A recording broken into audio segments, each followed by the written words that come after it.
முன் எப்போதும் இல்லாதபடிக்கு இன்றைக்கு விவசாயத்தின் மீது இளைஞர்களினுடைய பார்வை விழ ஆரம்பித்திருக்கிறது. இது மிகப்பெரிய வரவேற்கத்தக்க ஒரு விஷயம். இன்னும் ஆனால் அதில் நுட்பமான ஒரு புரிதல் இளைஞர்களுக்கு வர வேண்டும். இன்றைக்கு நிறைய வீக்கெண்ட் ஃபார்மிங் அப்படின்னு சொல்லி நகர்ப்புறங்களில் ஒரு டூர் மாதிரி போய் சனி ஞாயிறில் நான் போய் விவசாயத்தில் பங்கேற்கிறேன் அப்படின்னு சொல்லியிருக்காங்க. அந்த சனி ஞாயிறில் போய் விவசாயியோடு வாழ்ந்து அவர் செய்யக்கூடிய அத்தனை பணியின் நுட்பங்களையும் உணர்ந்து அந்த விவசாயத்தில் பங்கெடுக்கக்கூடிய மனப்பாங்கை பெறுவதற்கு இது மாதிரி வீக்கெண்ட் ஃபார்மிங்கிறது ஒரு விஷயம் சரியான விஷயம். ஆனால் அதை தாண்டி இன்றைக்கு நிறைய வெளிநாட்டில் வாழக்கூடிய இந்தியர்களாக இருக்கட்டும், உள்நாட்டில் ஓரளவுக்கு தன்னிறைவடைந்த வசதி அடைந்த இளைஞர்களாக இருக்கட்டும், என்ன நினைக்கிறாங்க அப்படின்னா, தன் பகுதியில் இருக்கக்கூடிய ஒரு விளைநிலத்தை விலைக்கு வாங்கி கொள்வது.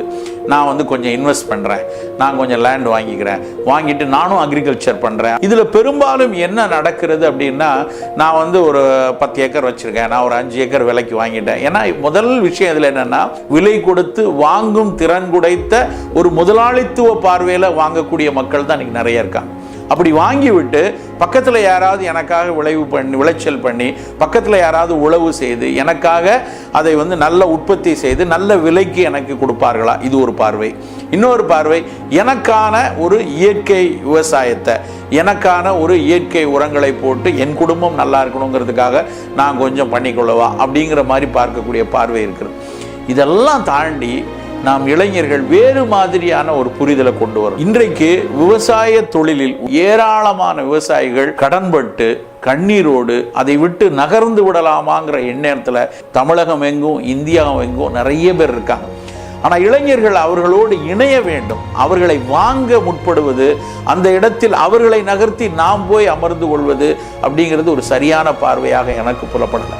அவர்களோடு ஒரு கூட்டுறவாக இணையலாம். உங்களுக்கு சில முதலீடு பண்ண முடியும், நாம் சில விஷயங்களை முதலீடு செய்யலாம், ஒரு பார்வை. இன்னொன்று, இதை வணிகப்படுத்துவதில் என் அறிவை, இன்றைக்கு நான் படித்த பட்டறிவை இதை வணிகப்படுத்துவதில் நான் கொஞ்சம் இணைந்து அவர்களோடு செய்யலாம் அப்படிங்கிற ஒரு புரிதல் அந்த இடத்துல வரணும். அப்படி ஒரு கூட்டுறவுகளை உருவாக்க வேண்டும். ஜேசி குமரப்பா அப்படின்னு ஒரு நம்மிடையே இருந்து தமிழகத்தில் இருந்து சென்று இந்தியாவிற்கு ஒரு தலைமை பொருளாதார நிபுணரா நுண்ணுமை பொருளாதாரம் பற்றி பேசியவர். அவர் காந்தியின் பொருளாதார ஆலோசகராக இருந்தவர். அவர் சொல்றது அதுதான். இங்க இந்தியாவுக்கு தேவை பெரிய பெரிய நிறுவனங்கள் இல்லை. இந்தியாவுக்கு தேவை சிறு நிறுவனங்கள், கூட்டுறவு நிறுவனங்கள், ஆங்காங்கே உருவாக்கி ஆங்காங்கே உற்பத்தி செய்து ஆங்காங்கே விநியோகம் செய்து அவரவர்கள் சந்தோஷமாக இருக்கக்கூடிய ஒரு நுண்ணுமை பொருளாதாரத்தை முதலில் சொன்னவர் ஜேசி குமரப்பா.